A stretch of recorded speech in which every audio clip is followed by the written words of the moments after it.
बुरा साया पार्ट 2। क्या हुआ माँ, इतनी परेशान क्यों लग रही हो? क्या बताऊं बेटा, लोग ना फोन करके कुछ भी बोल देते हैं। तुम्हारे कॉलेज से फोन था। हाँ तो क्या कहा उन्होंने? मैं तो छुट्टी की एप्लीकेशन देकर आया हूँ। माँ क्या कह रहे थे वो? नहीं बेटा, जाने दो ना, ऐसी ऐसी बातें करते हैं कि मन खराब हो जाता है। मेरा लाडला बेटा इतने दिन बाद लौट कर आया, इन लोगों ने सारा मूड खराब कर दिया। रुक, मैं तेरे लिए खीर बनाती हूँ। सुशीला जी जैसे ही पलटकर किचन की तरफ जाने लगती है, अचानक से अमन का चेहरा बहुत डरावना और खतरनाक हो जाता है और उसकी शक्ल हूबहू निमिषा जैसी हो जाती है। अपनी गर्दन टेढ़ी करके अमन धीरे से कहता है, कॉलेज वाले ठीक कह रहे हैं माँ, आपका बेटा तो कब का मर चुका है। यहाँ पर आपका बेटा नहीं बल्कि मैं, निमिषा। थोड़ी देर के बाद, ये ले, तेरी पसंद की खीर बनाई है, अब जल्दी से खा ले बेटा। मैं बस अभी रसोई में बर्तन धोकर आती हूँ। ठीक है माँ, मैं ये सारी खीर खा लेता हूँ। मुझे तो खीर वैसे भी बहुत पसंद है। सुशीला जी रसोई से बाहर आती है। ला जल्दी से ये बर्तन दे दे मुझे। सुशीला जी अमन के हाथ से खाली कटोरी लेकर रसोई में धोने के लिए जाती है। तभी उनकी नज़र कटोरी पर पड़ती है। उसमें बची हुई चावल लाल हो चुकी थी। अरे ये क्या, मैंने तो अमन को खीर खाने के लिए दी थी, लेकिन खीर के बचे हुए 2-4 चावल लाल रंग के कैसे हो गए? कहीं अमन के मुंह में कोई चोट तो नहीं लगी? सुशीला जी दौड़कर रसोई से बाहर आती है, लेकिन वो देखती है कि अमन वहां पर नहीं था। सुशीला जी उसके कमरे में जाती है। अमन बिस्तर पर चादर ओढ़कर लेटा हुआ था। लगता है बहुत थक गया है, नींद आ गई है। ऐसे अभी डिस्टर्ब करना ठीक नहीं, बाद में पूछ लूंगी। लेकिन फिर भी चावल ऐसे लाल कैसे हो गए, मेरी तो कुछ समझ में नहीं आ रहा। अगली सुबह जब सुशीला जी अमन के कमरे की तरफ जाती है तो उनकी नज़र बिस्तर से नीचे लटक रहे लंबे बालों पर पड़ती है। हे भगवान, ये क्या है? अमन के कमरे में किसी लड़की के लंबे लंबे बाल। ये कौन है? अमन! क्या हुआ माँ? अरे इतनी जोर से चिल्ला क्यों रही हो? अभी यहाँ तुम्हारे बिस्तर पर किसी लड़की के लंबे लंबे बाल थे, बेड से नीचे लटक रहे थे बेटा। माँ आपने जरूर कोई बुरा सपना देखा होगा। ऐसा तो कुछ भी नहीं है। यहाँ पर तो मैं हूँ, देखिए, और कोई नहीं है मेरे अलावा।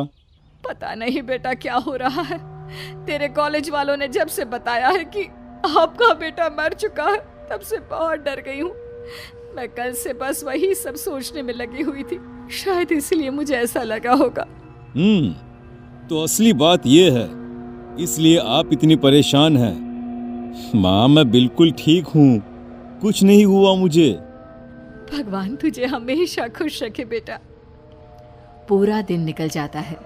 रात को लगभग 10 बजे सुशीला जी के मोहल्ले में जोर जोर से शोर मचने लगता है। सुशीला जी घर से बाहर निकल कर आती हैं।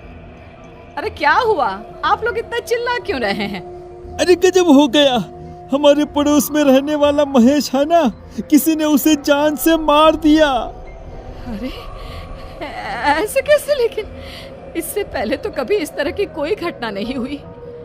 किसने मारा और कहाँ मारा महेश को? अरे सुशीला बहन, गर्दन काट कर खा गया है कोई। ऐसा लगता है जैसे किसी भेड़िए का काम है। भेड़िया? इंसानों की बस्ती में भेड़िया क्या करने के लिए आएगा? ये आप कैसी बातें कर रहे हैं भाई साहब?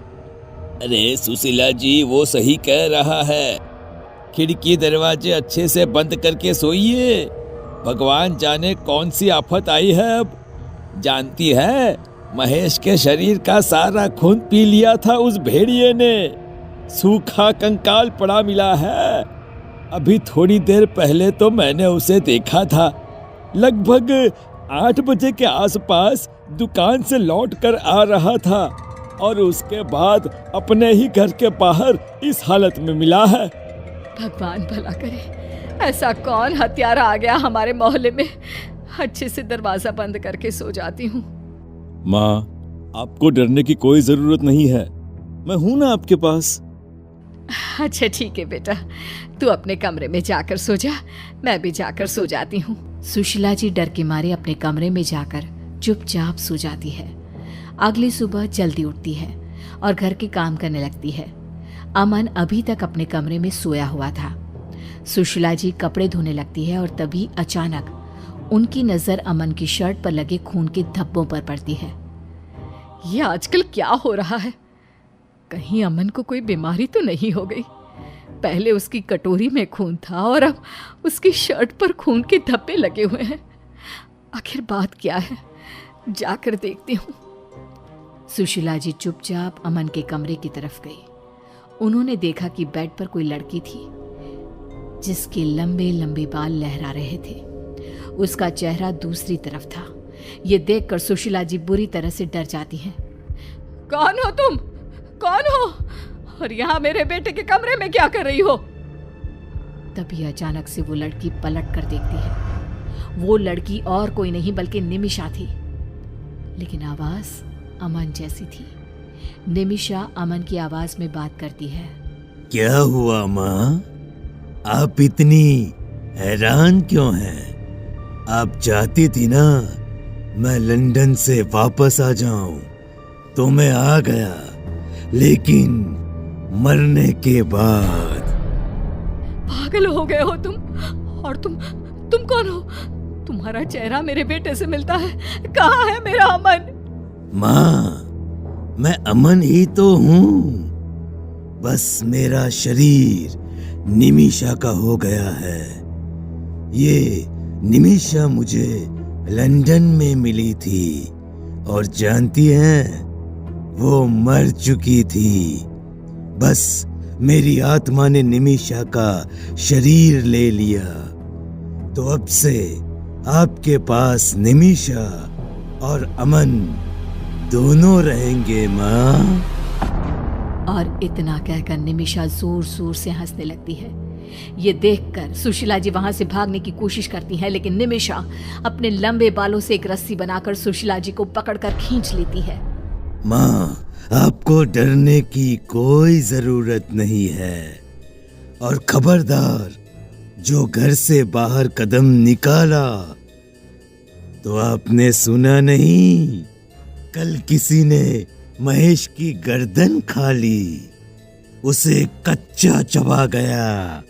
जानती हूँ, अच्छी तरह जानती हूँ, लेकिन मैं अपने आप को बचा लूंगी। कुछ नहीं होगा मुझे।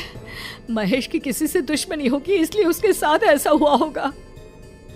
नहीं माँ, किसी के साथ दुश्मनी नहीं थी, बस मुझे बहुत प्यास लगी थी और मुझे किसी का खून पीना था, इसीलिए ये काम मैंने ही किया है। क्या तुमने? मतलब वो भेड़िया कोई और नहीं बल्कि तुम?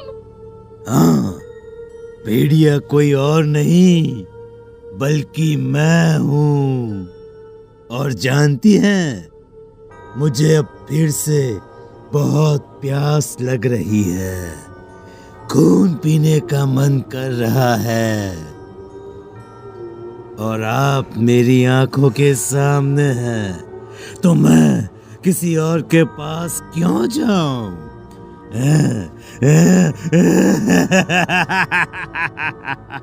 इसके बाद निमिषा एक झटके से सुशीला जी की गर्दन काट देती है और उनका खून पी जाती है। और उसके बाद वो हमेशा के लिए एक बुरा साया बनकर अमन और सुशीला जी के घर में रहने लगती है।